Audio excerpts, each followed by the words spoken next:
Moki fasio mai peka o teacher. Kau tu na mua mai teacher ya kini ua no tem.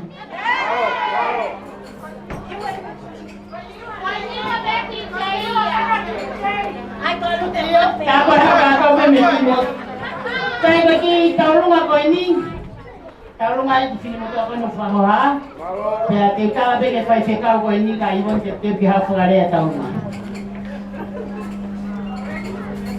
Kole ke u whanga atu e ngahi whakatau ko toa pē, kua osi tala atu pēr me he hao whanga ko e ni, kaya tā mua pēr mo oku ke u whawhewhilo aki atu ai ki whame ite, o manaki ke whakahoko he hoa tāni.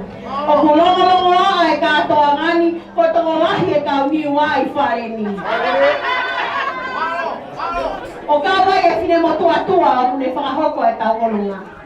Koku ingo ako I hon fui maano te tepo. Pei he aho ni o ko heni ke whai e whame ite. Ko ono uhinga ko e, ko tā kai whala e tā hine whahu ki e funga vai lahi.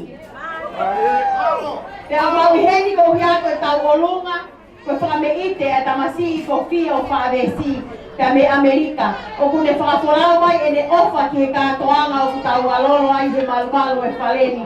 Paine pehe ko kore ke tāmua e whasi, ko ngā ke hoko ata e whakame I te mālo au pito. Pakoe mea taha o ngā loko kore whamore more atu. Koe ki koloa koe ke tuanga e tahine tau olunga, o ko whake atuia pia mai whae tahine ko Eriopa. Eriopa, he kai peke lava ke to tonu homa o wahe a honi ka te koe. Koe koloa ina Eriopa mālo au pito.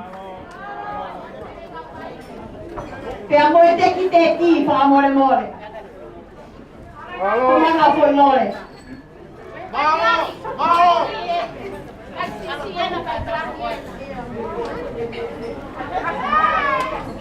Woo!